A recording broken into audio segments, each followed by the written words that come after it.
The leather-bound diary fell from the rotting shelf with a thud that echoed through the abandoned cabin, sending dust motes spiraling through the single shaft of afternoon sunlight. And Logan Quincy knew, before he even picked it up, that whatever was written inside would change everything he thought he understood about the woman who had once lived here. He had been tracking a missing mare through the Arizona Territory, near Williams, when the storm rolled in faster than a rattlesnake strike. The cabin appeared through the sheets of rain like a ghost materializing from the past, its weathered boards gray and splintered, the door hanging on one leather hinge. Logan had pushed his way inside, leading his horse Buck into the slightly more sheltered lean-to attached to the side. The main room was sparse, abandoned for what looked like months, maybe longer. A cast iron stove sat cold in the corner, a simple wooden table with one chair, and a narrow bed frame with the mattress long since carried off by animals or weather. He had been searching for something dry to start a fire when his shoulder bumped the makeshift shelf, and the diary tumbled down. Logan bent to retrieve it, his fingers brushing over the worn leather cover. No name adorned it, just the smooth surface darkened by years of handling. He should not read it. He knew that. A person's private thoughts were sacred, especially out here where privacy was one of the few treasures anyone truly possessed. But the wind howled outside, rattling the loose boards, and he had hours to wait until the storm passed. Logan settled onto the floor, his back against the wall, and opened the diary to the first page. The handwriting was careful, precise, the letters formed with obvious care.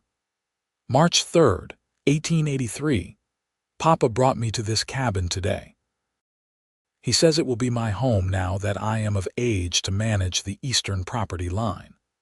I am 18 years old today, and instead of a party in town, I get 4 walls and solitude. But I will not complain. The view of the pines is beautiful, and I have always preferred the company of nature to people. Logan's thumb traced the date. That was only 8 months ago. The entry was signed with a simple initial, R. He flipped through the pages, not reading in detail at first, just catching glimpses of a life. She wrote about her days tending the small garden plot behind the cabin, about seeing elk in the early morning mist, about the loneliness that sometimes crept in during the long nights. Her name appeared in a later entry when she wrote about receiving a letter from her sister. Rose Zimmerman. The name stirred something in Logan's memory. Zimmerman. There was a ranch about 15 miles south of Williams, a sprawling operation that ran cattle across thousands of acres.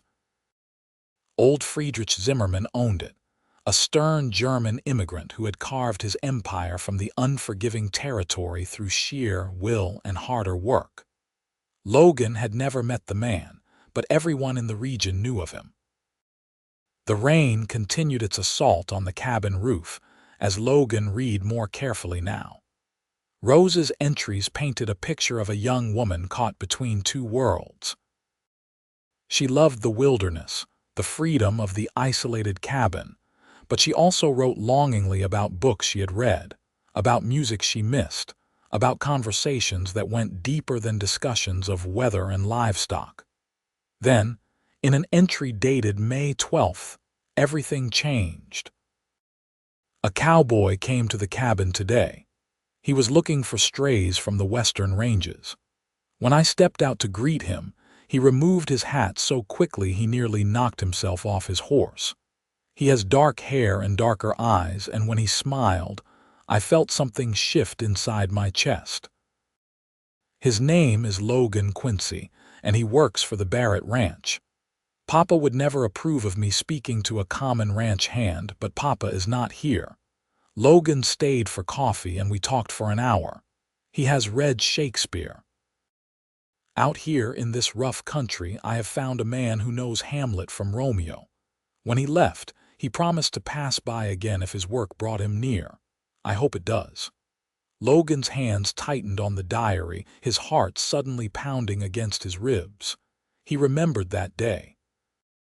He remembered the pretty young woman with auburn hair and green eyes who had appeared in the doorway of the cabin, the way she had looked at him with such open curiosity and intelligence.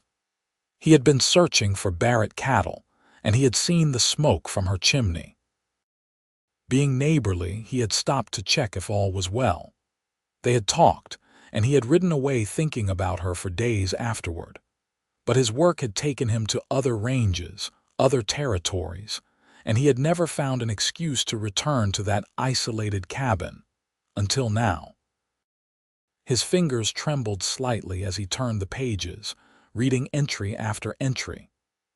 Rose wrote about him, about hoping he would come back, about the wildflowers she picked and pressed between pages, wondering if she would ever have the chance to give them to anyone who might appreciate them.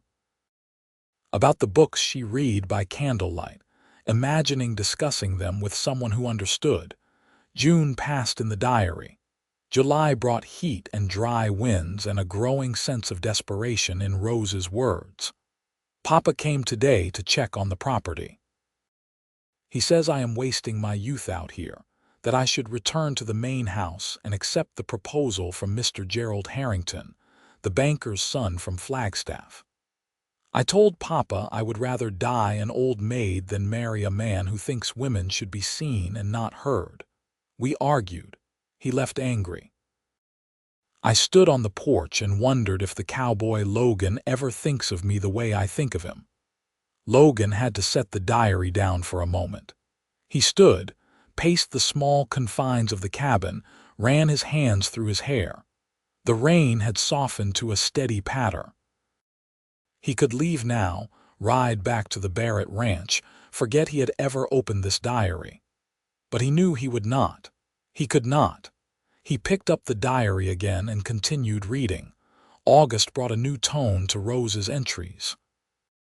She had begun riding into Williams once a week for supplies, hoping to catch news of Logan, too proud to ask directly but listening carefully whenever the ranch hands gathered at the general store.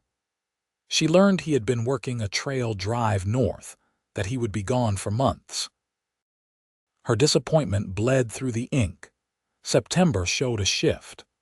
Rose had begun teaching reading to some of the Mexican children from the families who worked on her father's ranch. She wrote about their bright faces, their eagerness to learn, their gratitude for the time she spent with them. It gave her purpose, filled the empty hours. But the longing never left her words. In every entry, Logan could feel her waiting, hoping, wondering. Then came October 15th.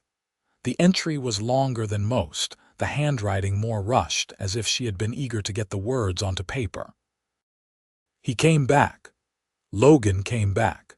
I was hanging laundry behind the cabin when I heard a horse approaching, and when I came around the corner, there he was, sitting tall in the saddle, that same gentle smile on his face.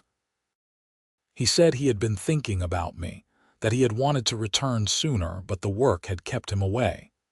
We spent the entire afternoon together.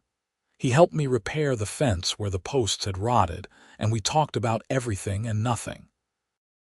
He told me about seeing the mountains in Colorado during the drive, about a grizzly bear that had wandered through their camp one night, about the stars being so thick in the high country you could read by them.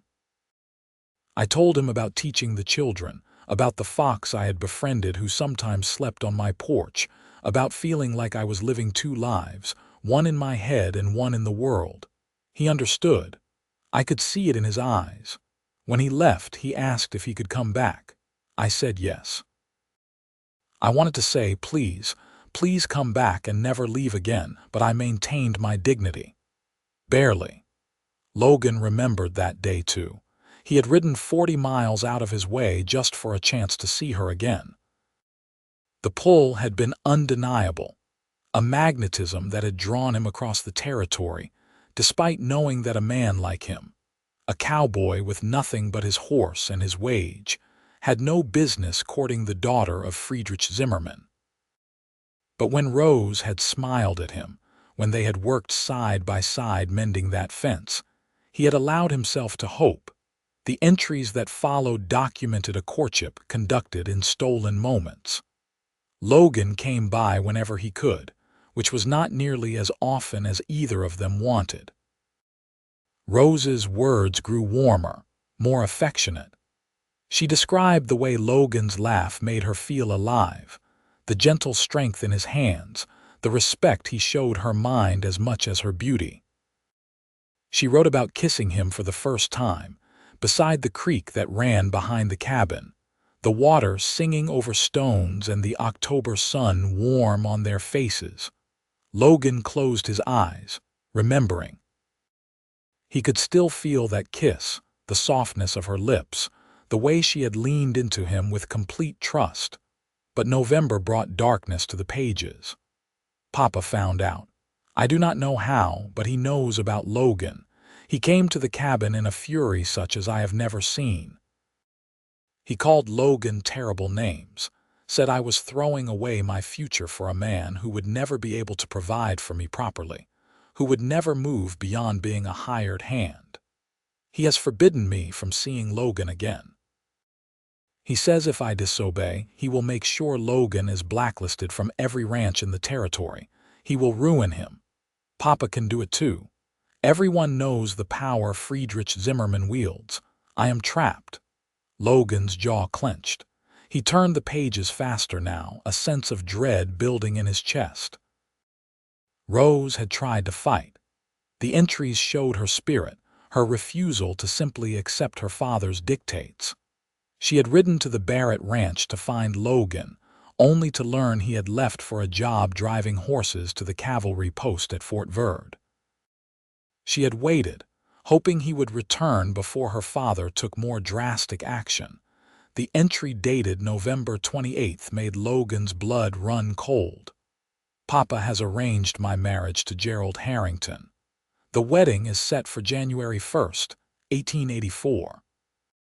He says it is already decided, that the contracts are signed, that I have no choice in the matter. Gerald came to visit today with Papa. He looked at me like I was a prize horse he had purchased, something to be owned and displayed. He did not ask me a single question about myself. He talked about his bank, his plans to expand, his certainty that I would give him strong sons. I felt sick the entire time. When they left, I cried until I had no tears remaining. Logan, if you ever read this, please know that I loved you. I love you still. But I cannot be the reason your life is destroyed. Papa has made his threats clear. If I run, if I resist, he will make sure you pay the price. So I will do what I must. But my heart will always be yours. Logan's hands shook as he flipped to the final pages. There were only a few entries left, each shorter than the last, the handwriting growing more defeated. December 5th. I am being moved back to the main house tomorrow. Papa says I cannot be trusted alone at the cabin any longer. This place was my sanctuary, my freedom, and now it is being taken from me like everything else. December 10th. Wedding preparations consume every day. I am fitted for dresses I do not want, measured for a life that will never fit. I think about running away, but where would I go? And the threat against Logan remains. If I could just see him one more time, explain everything, make him understand. December 18th. I learned today that Logan returned to the Barrett Ranch 3 days ago. He came to the main house looking for me. Papa had the hands turn him away at the gate, told him I was engaged to be married and wanted no further contact with him. I watched from my bedroom window as Logan rode away. The look on his face will haunt me forever. He thinks I rejected him. He thinks I chose wealth and status over what we had. I have no way to tell him the truth. Papa watches me constantly. Then the final entry, December 20th. The handwriting was shaky as if written through tears. This will be my last entry in this diary. Tomorrow Papa is sending men to collect anything I left at the cabin, and I have arranged through one of the servants who feels sympathy for me to have this diary hidden there before they arrive. I hope that somehow, someday, Logan might find it. I hope he reads these words and understands that I never wanted to leave him, that every choice I have made has been to protect him from my father's wrath. I am going to be married in less than 2 weeks to a man I do not love, and I will spend the rest of my life wondering what might have been. Logan, if you are reading this, please know that you gave me the happiest months of my life. You saw me, truly saw me, in a way no one else ever has. You treated me like an equal, like my thoughts mattered, like I was more than just a daughter to be married off for advantage. I love you. I will always love you, and I am so sorry. This is my goodbye. Be happy, Logan. Find someone who can give you all the love I wanted to give you. Remember me kindly if you remember me at all. Forever yours, Rose. Logan stared at the final words until they blurred before his eyes. The diary slipped from his fingers and fell to the floor. He stood abruptly, nearly hitting his head on the low ceiling, his chest tight with a tangle of emotions he could barely name. Grief, rage, determination. Rose had not rejected him. She had sacrificed her own happiness to protect him. And he had believed the story her father had told, had ridden away thinking she had chosen money over love, had spent the past months trying to forget her. He grabbed the diary and shoved it into his saddlebag, then untied Buck from the lean-to. The rain had stopped completely now, the clouds breaking apart to reveal a sky washed clean and brilliant. Logan swung into the saddle and turned his horse south, toward the Zimmerman ranch. The ride took him 3 hours, pushing Buck harder than he should have but unable to help himself. Twilight was painting the sky in shades of orange and purple when he finally saw the sprawling main house of the Zimmerman ranch, a 2-story structure of wood and stone that spoke of wealth and permanence. Barns and outbuildings clustered nearby, and even from a distance Logan could see the activity of a successful operation. He rode straight to the main house and dismounted, tying Buck to the hitching post near the front steps. A ranch hand approached, eyeing Logan with suspicion. "Help you with something? I am here to see Rose Zimmerman," Logan said, his voice level but firm. The ranch hand's expression shifted to something between pity and wariness. "Miss Zimmerman is not receiving visitors. She is preparing for her wedding. I do not care what she is preparing for. I need to see her. Look, friend, I suggest you turn around and ride out of here before there is trouble." Mr. Zimmerman gave strict orders. Logan took a step forward. "Then I will speak to Mr. Zimmerman. That is not going to happen either. What is going on out here?" The voice came from the porch, and Logan looked up to see a tall man with steel gray hair and a commanding presence. Friedrich Zimmerman. He recognized him from descriptions, from the bearing of a man accustomed to being obeyed. "Mr. Zimmerman, this man is demanding to see your daughter." "I was just explaining that is not possible." Friedrich's eyes narrowed as he studied Logan. "I know you. You are the cowboy from the Barrett Ranch, Quincy." "Yes, sir. I thought I made myself clear when you came sniffing around before. My daughter is engaged. She has no interest in speaking with you." Logan climbed the porch steps before anyone could stop him, coming face to face with Friedrich. "With respect, sir, I think Rose should tell me that herself." Friedrich's face darkened. "You are trespassing. Leave my property now, or I will have you removed." "I am not leaving until I see her." "You arrogant young fool. You think you can come here and make demands. You have nothing. You are nothing. My daughter deserves better than a life of poverty and struggle." "Your daughter deserves to make her own choices," Logan shot back, his own temper rising. "And she deserves to be loved for who she is, not for what she represents or how she can advance someone else's ambitions. You know nothing about what my daughter needs or deserves. I know she is miserable, I know she is being forced into a marriage she does not want. She is being given security, status, a future. What can you offer her? A lined shack and hardship. I can offer her love and respect and freedom. Pretty words from a man with empty pockets. Friedrich turned toward the door. Jenkins, escort Mr. Quincy off the property. Use force if necessary. Papa, wait. The voice froze everyone in place. Logan turned to see Rose standing in the doorway, her face pale but her chin raised in defiance. She wore a simple gray dress, her auburn hair pulled back, and even in the fading light she was the most beautiful thing Logan had ever seen. "Rose, go back inside," Friedrich commanded. "No." She stepped onto the porch, her eyes locked on Logan. "Logan, you came." "I found your diary," he said, pulling it from his saddlebag and holding it up. "I read it, every word." Tears sprang to her eyes. "Then you know. I know you were trying to protect me. I know your father threatened to destroy me if you did not comply with his plans. I know you never wanted any of this." "Rose, what is he talking about?" Friedrich demanded. She turned to her father, and Logan saw steel in her gaze that he had not witnessed before. "I wrote everything down, Papa. Every threat you made, every cruel manipulation. I documented it all."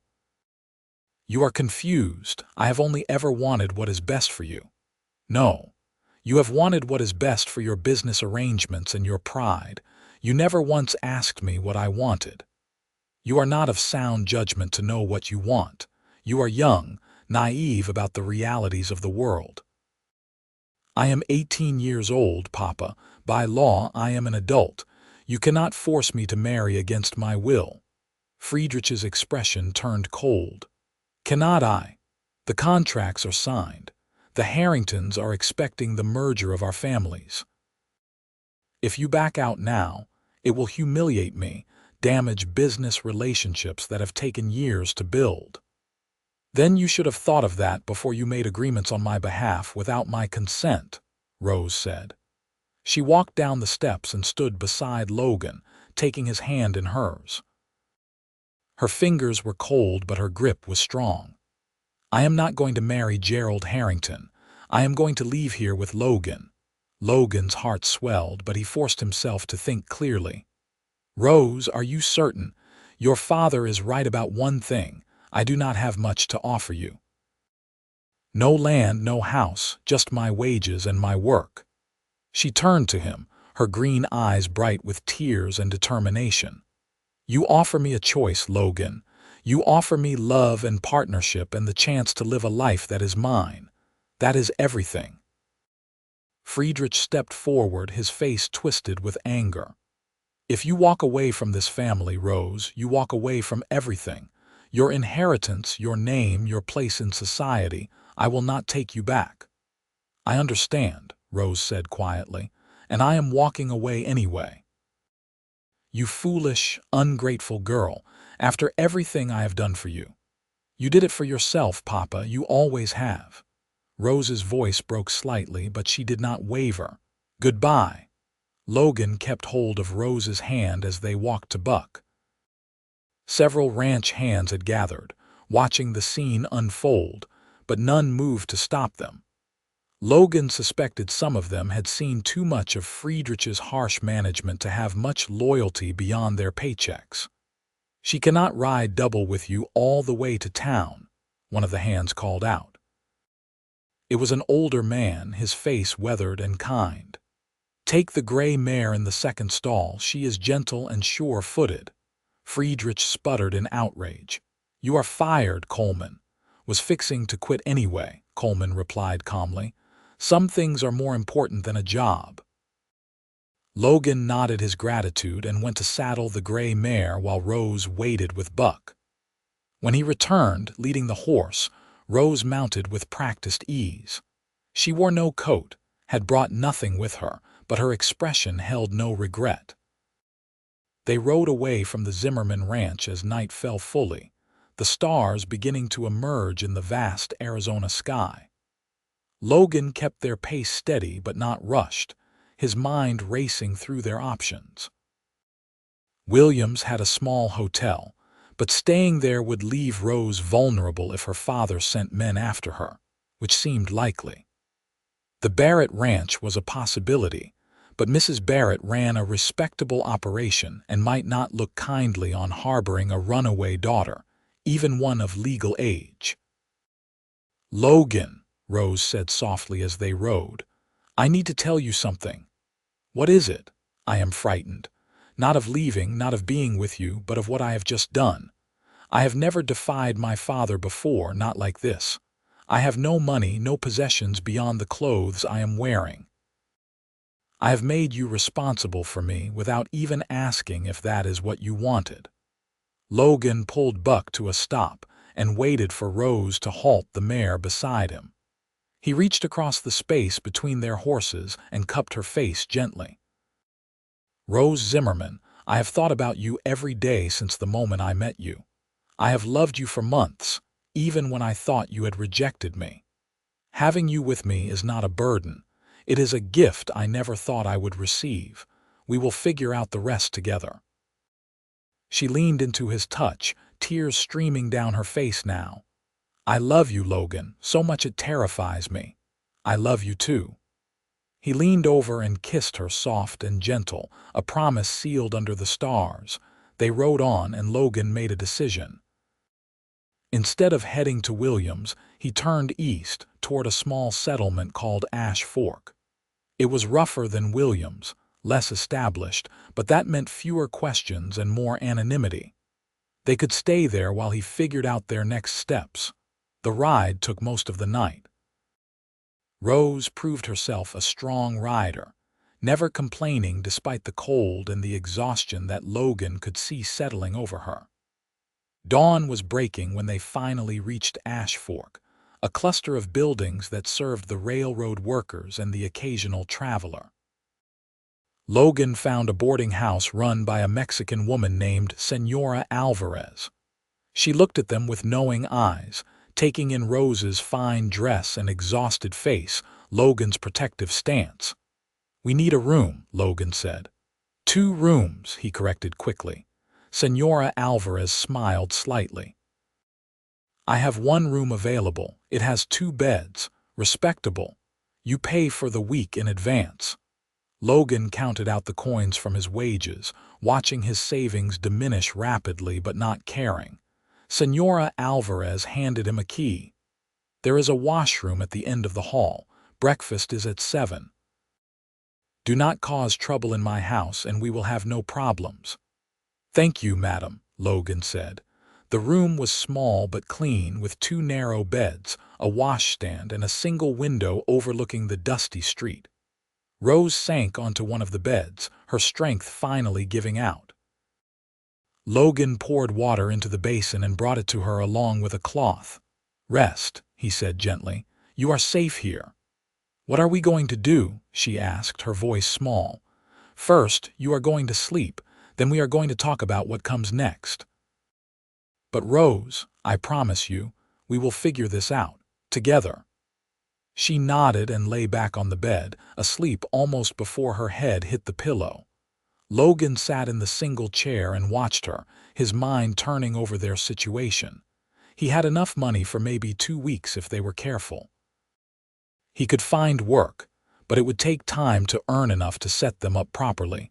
And there was the matter of Rose's father. Friedrich Zimmerman was not a man who would simply accept his daughter's defection. He would come looking.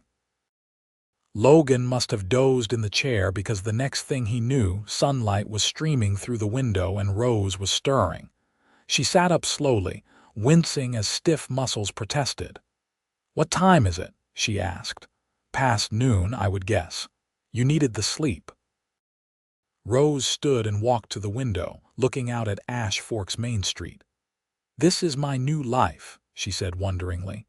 "No servants, no grand house, no expectations beyond what I place on myself. Do you regret it?" She turned to him, and her smile was radiant despite her rumpled dress and tangled hair. Not for a single moment. A knock at the door interrupted them. Logan opened it to find Señora Alvarez standing there with a tray of food. You missed breakfast, but I thought you might be hungry." "Thank you," Logan said, taking the tray. "What do we owe you?" "It is included. A young couple starting out, you need to keep your strength."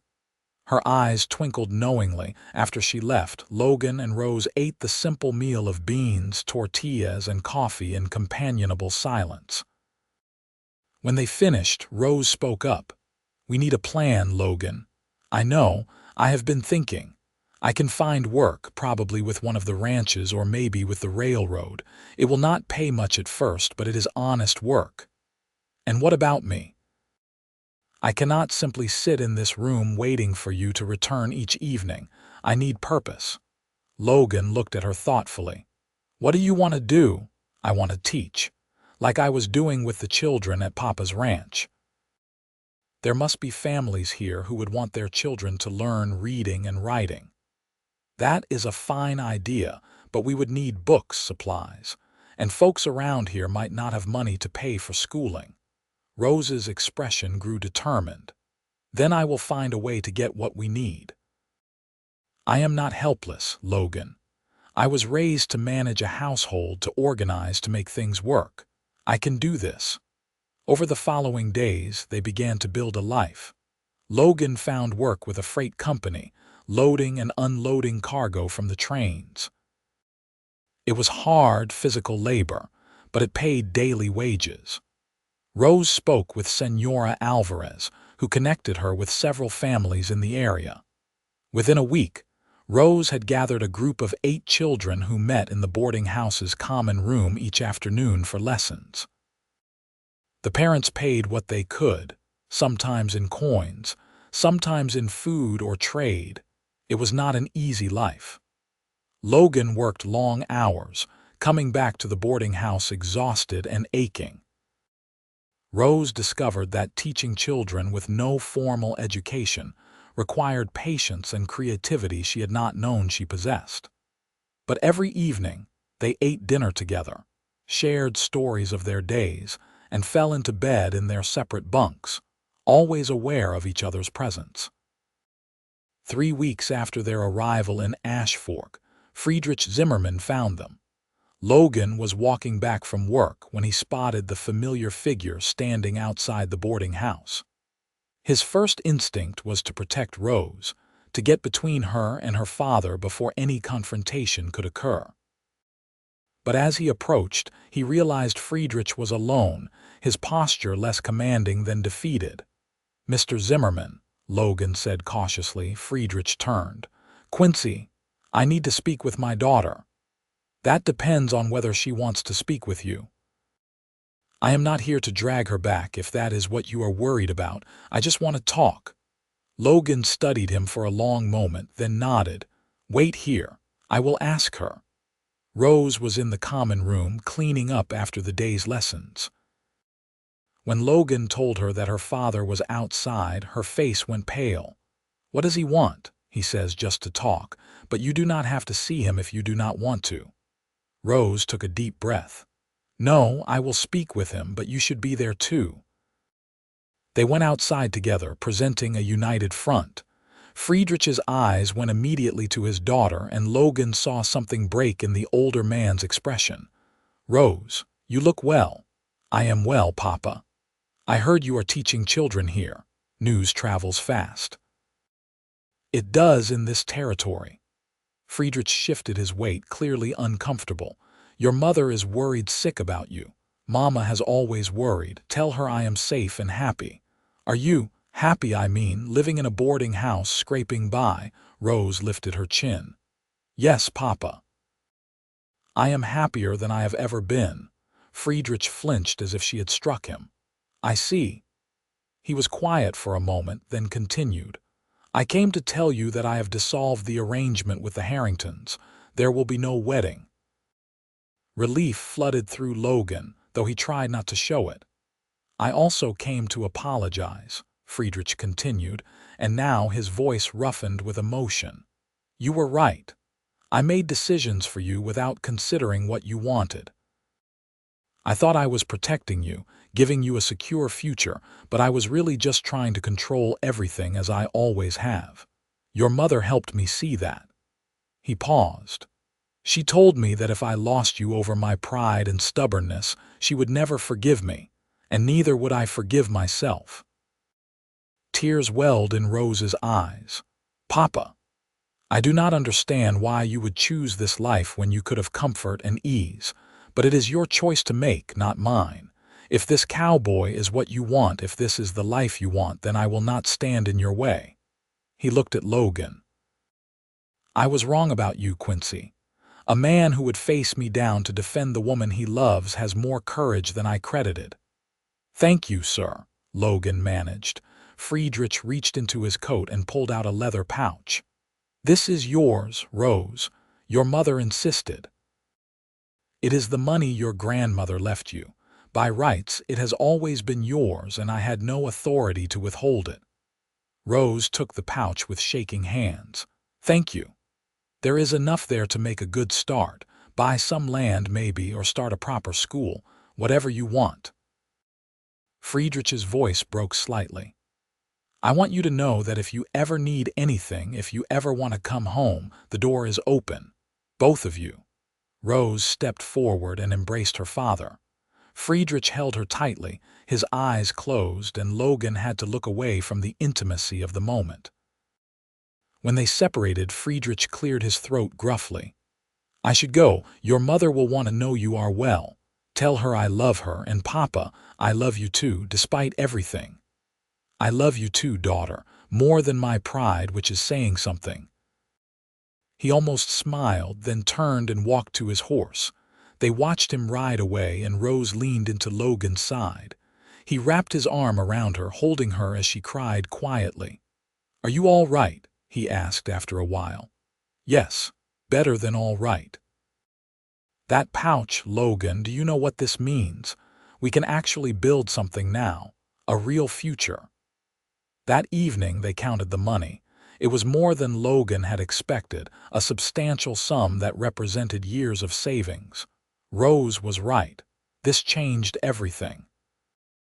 We should get married, Logan said suddenly, the words tumbling out before he could second-guess them. I mean properly married. I know we have been living respectably, but I want you to be my wife, Rose. Legally, officially, in every way. Rose's smile was radiant. Yes, yes, I will marry you. They were married 3 days later by a circuit preacher who happened to be passing through Ash Fork. Senora Alvarez stood as witness, along with Coleman, the ranch hand who had helped them escape and who had, it turned out, also left the Zimmerman ranch and found work in the area. The ceremony was simple, held in the common room of the boarding house with a handful of neighbors, and the children Rose taught in attendance. Logan had used some of his wages to buy Rose a simple gold band, and when he slipped it onto her finger, his voice shook with emotion. With this ring, I thee wed. Rose's vows were equally heartfelt. I promise to love you, to stand beside you, to build a life with you that is ours alone. The preacher pronounced them husband and wife, and when Logan kissed Rose, the small crowd cheered. That night, for the first time, Rose moved her belongings to Logan's bed, and they shared not just a room but a life in all the ways that mattered. Logan was gentle, patient, aware that for all her courage, Rose was innocent in the ways of physical intimacy. But there was no awkwardness between them, only love and trust and a deep sense of rightness. Afterward, as they lay tangled together in the narrow bed, Rose traced patterns on Logan's chest. I never thought I could be this happy. Neither did I. For a while there, I thought I had lost you forever. You will never lose me. I am yours, Logan Quincy, for as long as we both live. With Rose's inheritance, they made plans. Ash Fork was growing as the railroad expanded, and there was a clear need for a proper school. They purchased a small plot of land on the edge of town and hired men to build a single-room schoolhouse. It was modest but sturdy, with large windows to let in light and a good stove for warmth in winter. Rose was beside herself with excitement, planning lessons, writing to a supplier in Flagstaff for books and slates and chalk. Logan continued his work with the freight company, but he also began taking on carpentry jobs. He had always been good with his hands, and there was steady demand for someone who could build and repair as the town expanded. The work paid better than loading freight, and he found he enjoyed creating things that would last. The school opened in the spring of 1884, and Rose had 15 students within the first week. Word spread quickly about the young teacher who made learning engaging and fun, who treated every child with respect regardless of their background. Mexican children sat beside the children of railroad workers and shopkeepers, all learning together. Life settled into a rhythm. Logan would walk Rose to the schoolhouse each morning, kiss her goodbye, and head to whatever job awaited him. He would return in the afternoon to find her surrounded by children, her face animated as she taught. In the evenings, they would walk home together, discussing their days, making plans for the future. A year passed, then another. The schoolhouse grew too small and they added a second room.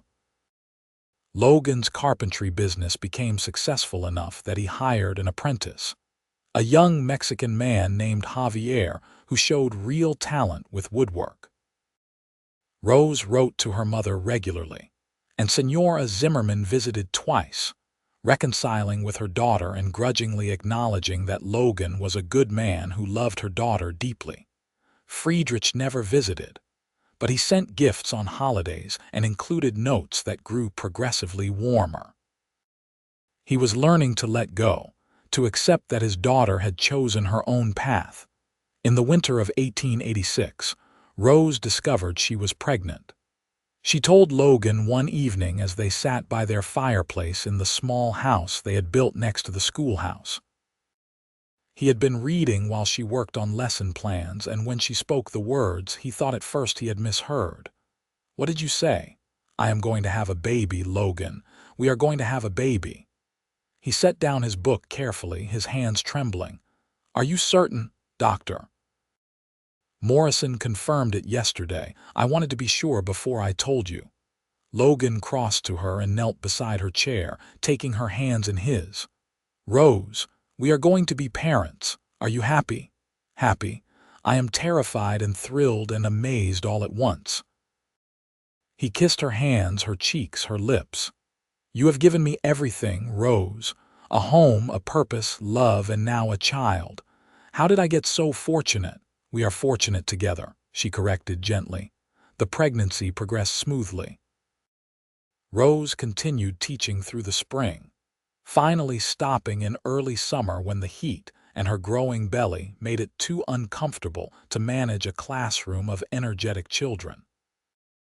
The other women in town rallied around her, bringing meals, offering advice, sharing stories of their own pregnancies and deliveries.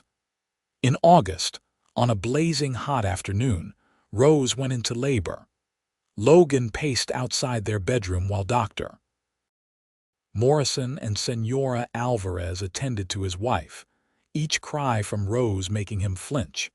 It seemed to go on forever, but finally, after nearly 12 hours, he heard a different sound. A baby's cry, strong and insistent. Dr. Morrison emerged, smiling. "You have a son, Mr. Quincy."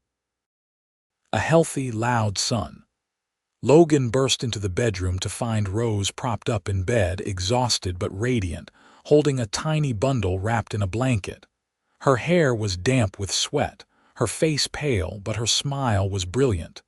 "Logan, meet your son." He approached slowly, almost reverently, and looked down at the tiny face peeking out from the blanket. The baby had dark hair and Rose's delicate features, and in that moment, Logan felt his heart expand in ways he had not known were possible. "He is perfect," Logan whispered. "We should name him," Rose said. "I was thinking, if you approve, we could name him Thomas after your father." Logan's throat tightened. His father had died when Logan was young, a good man who had worked himself to exhaustion providing for his family. "Thomas Quincy. I love it." The baby's first weeks were a blur of sleepless nights and constant feedings, but Logan would not have traded a moment of it. He marveled at how Rose adapted to motherhood, her patience and natural tenderness with their son. He helped whenever he could, walking Thomas around the house in the middle of the night when the baby refused to sleep, changing diapers, rocking him while Rose caught a few precious hours of rest. As Thomas grew, Logan watched Rose bloom into her role as a mother. She sang to the baby, read to him even though he was too young to understand, told him stories about the world they would explore together. And through it all, Logan fell more deeply in love with his wife, seeing new dimensions to her character, new strengths he had not imagined. When Thomas was 6 months old, Rose announced she wanted to reopen the school. They hired a young woman named Sarah to help with the teaching and to watch Thomas during school hours. Rose eased back into her work, finding that she had missed it more than she realized. Life continued its forward march. Thomas grew into a curious, active toddler who kept them constantly on their toes. Logan's business expanded, and he was able to hire 2 more men, turning his one-man carpentry operation into a proper company. They built houses, barns, even a new church for the growing town of Ash Fork. Rose's school became one of the most respected in the territory. She had a gift for teaching, for reaching children others had dismissed as slow or difficult. Her students went on to become shopkeepers, ranchers, teachers themselves, and each success filled her with pride. In 1889, Rose gave birth to their second child, a daughter they named Eleanor after Rose's grandmother. Eleanor was quieter than Thomas had been as a baby, more observational, but she had her mother's green eyes and her father's stubborn determination. The years flowed past, marked by small triumphs and inevitable sorrows. Friedrich Zimmerman died in 1891, and Rose wept for days over the complicated relationship they had shared. But she found comfort in the letters he had sent over the years, evidence that he had learned to respect her choices, even if he never fully understood them. Logan and Rose's life was not without struggles. There were lean times when work was scarce, illnesses that frightened them, disagreements that required working through. But through it all, they held to the foundation they had built that night in the boarding house when Rose had chosen him over comfort and security. On their 10th wedding anniversary, Logan surprised Rose with a trip back to Williams. They left the children with Senora Alvarez, who now ran a larger boarding house and had become like family to them, and rode together into the mountains. Logan led Rose to the old cabin where he had found her diary. It was still standing, though even more weathered now, a ghost of the past. "Why did you bring me here?" Rose asked. Logan dismounted and helped her down from her horse. "I wanted to show you something." He led her inside the cabin. It was just as he remembered from that stormy afternoon, empty and abandoned. But he had brought supplies with him, and over the next hour, working together, they cleaned the single room, replaced broken boards in the floor, and set up a simple camp. As the sun set, they sat together on a blanket Logan had spread on the cabin's porch, eating the food they had brought and watching the stars emerge. "This is where it started," Logan said quietly. "This is where I found your diary and learned the truth. This cabin represents the moment my life changed forever." Rose leaned against him. "I used to sit right here and dream about you coming to find me. I imagined you riding up, sweeping me onto your horse, carrying me away to a life of adventure and love. Is that what we have had? Adventure and love, so much more than I ever dreamed." She turned to face him. "Logan, do you have any regrets about how our life turned out? I know I took you from the free life of a cowboy, tied you down with responsibilities." "Rose." He cupped her face in his hands. "You gave me everything I did not know I wanted. A home, a family, a purpose beyond the next paycheck. I wake up every morning grateful that I found that diary, that I was brave enough to come for you, that you were brave enough to choose me. They made love that night in the old cabin, their passion as strong as it had been in the early days of their marriage, but deepened now by years of partnership and shared experiences. In the morning, before they left, Rose walked to the old shelf where Logan had found her diary. She pulled a small leather-bound book from her bag, a new diary she had been keeping for years, and placed it carefully on the shelf. "What are you doing?" Logan asked. "Leaving a message," she said, "for anyone who might find it someday. A record that two people found love here, against all odds, and built a life that exceeded their wildest dreams." Logan read over her shoulder as she wrote the final entry. "To whoever finds this, know that love is worth fighting for. That the choices we make in courage and hope can lead to happiness we cannot imagine.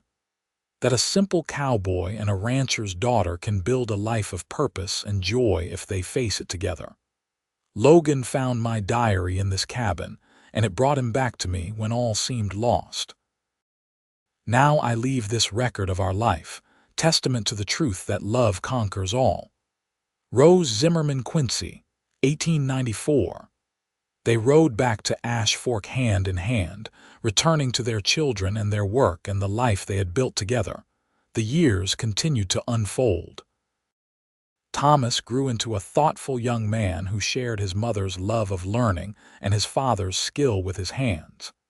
He became a teacher himself, taking over the school when Rose decided to step back in her later years. Alina proved to have a gift for music, and they scraped together money to buy her a piano, then later to send her to San Francisco to study at a conservatory. Logan's hair went gray, his hands grew weathered, but his love for Rose never diminished. She aged gracefully, her beauty shifting but not fading, her intelligence and warmth drawing people to her throughout her life. On their 25th wedding anniversary, they sat on the porch of their home, watching the sunset paint the Arizona sky in brilliant colors. Their grandchildren, Thomas's 3 children, played in the yard, their laughter filling the air. "You remember the day we met?" Rose asked, her hand in Logan's. "Every detail. You came out of that cabin like a vision, and I nearly fell off my horse. I was so lonely. And then there you were, this handsome cowboy who had read Shakespeare. I was terrified you would see through me, realize I was just a ranch hand with delusions of being educated. You were never just anything, Logan. From the first moment I saw who you truly were." He kissed her hand. 25 years, Rose, and I love you more today than I did when we married. Only 25. I feel like I have loved you for 100 years. They sat in comfortable silence as the sun dipped below the horizon and the first stars appeared. Inside the house, they could hear Thomas and his wife preparing dinner, Alina practicing a new piece on the piano. The sounds of their family, the life they had built together. "No regrets?" Logan asked. "Not a single one," Rose replied. "You? Only that I did not find your diary sooner." She laughed, the sound as musical as it had been when she was 18. "Perfect timing, I think. We found each other exactly when we were supposed to." The years rolled on, and Logan and Rose grew old together, their love deepening with each passing season. They saw their children marry, welcomed more grandchildren, celebrated successes and mourned losses. Through it all, they remained each other's constant, the foundation upon which everything else was built. Logan passed away in his sleep in the spring of 1912, at the age of 68. Rose held his hand as he drew his last breath, whispering that she loved him, that she would see him again. The entire town of Ash Fork turned out for his funeral, testament to the impact he had made through his work, his kindness, his dedication to family and community. Rose lived another 5 years, surrounded by children and grandchildren who loved her deeply. She continued teaching almost until the end, her mind sharp even as her body grew frail. On quiet evenings, she would sit with her diary, the one she had left in the cabin all those years ago and that Thomas had retrieved for her as a gift, and read through the entries, remembering. The night she died, peacefully in her sleep at the age of 73, the diary lay open on her bedside table, turned to that final entry from December 20th, 1883. The goodbye that had not been an ending after all, but a beginning. Thomas found it there the next morning, his mother's reading glasses folded neatly beside it. He read the entry, tears streaming down his face, then turned to the pages his mother had added over the years. The story of a love that had defied expectations, overcome obstacles, and built something lasting and true. At Rose's funeral, Thomas read from the diary, sharing his parents' story with the community they had helped build. He spoke of courage and choice, of sacrifice and reward, of two people who had found each other against all odds and created a legacy of love that would live on through their children and grandchildren.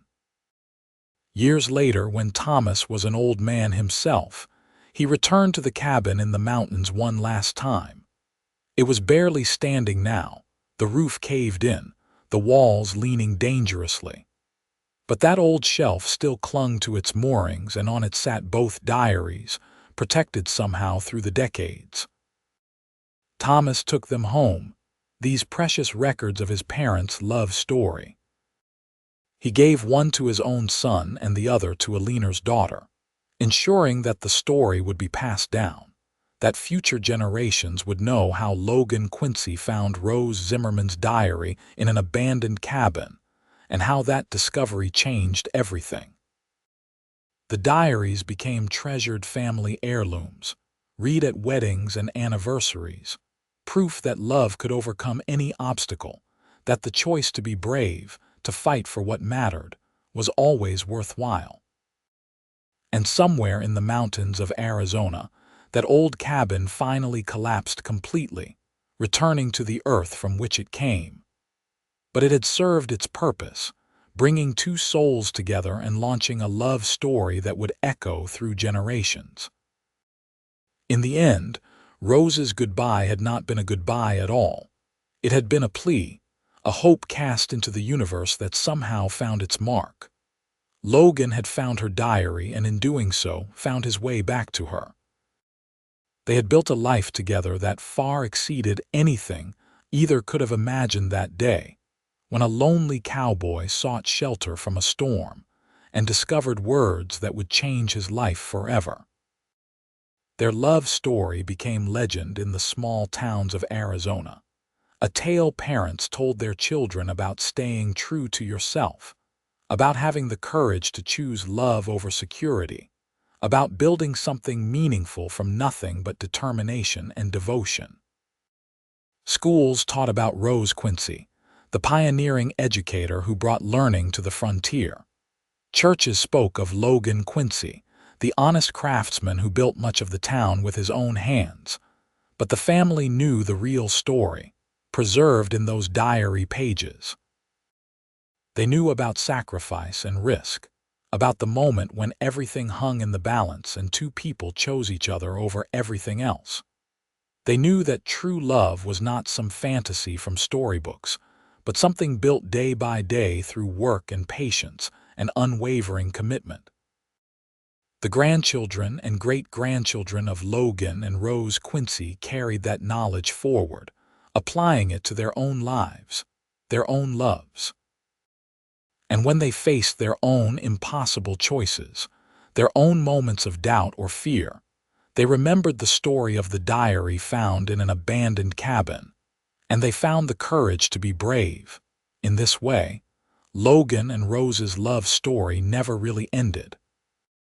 It transformed, evolved, lived on through the people they had created, and the values they had instilled.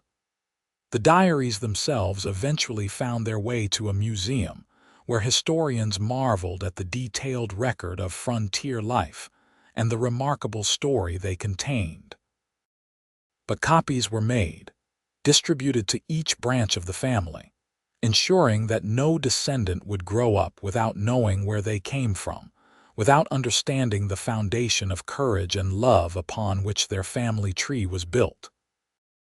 And sometimes, on quiet evenings, when the Arizona sunset painted the sky in those same brilliant colors that Logan and Rose had watched together for so many years, you could almost feel them there still. Two souls who had found each other against all odds, who had built a life of meaning and purpose, who had loved each other with a devotion that transcended death itself. Their story proved that love was not just an emotion but a choice, made and remade every day. That happiness was not found but created through the decisions we make and the values we uphold. That the most extraordinary lives could be built from the simplest beginning, a diary found by chance, words read in desperation, and the courage to act on what you know in your heart to be true. Logan and Rose Quincy's love story stood as a testament to the power of human connection, to the strength of the human spirit, and to the enduring truth that love, real love, could indeed conquer all.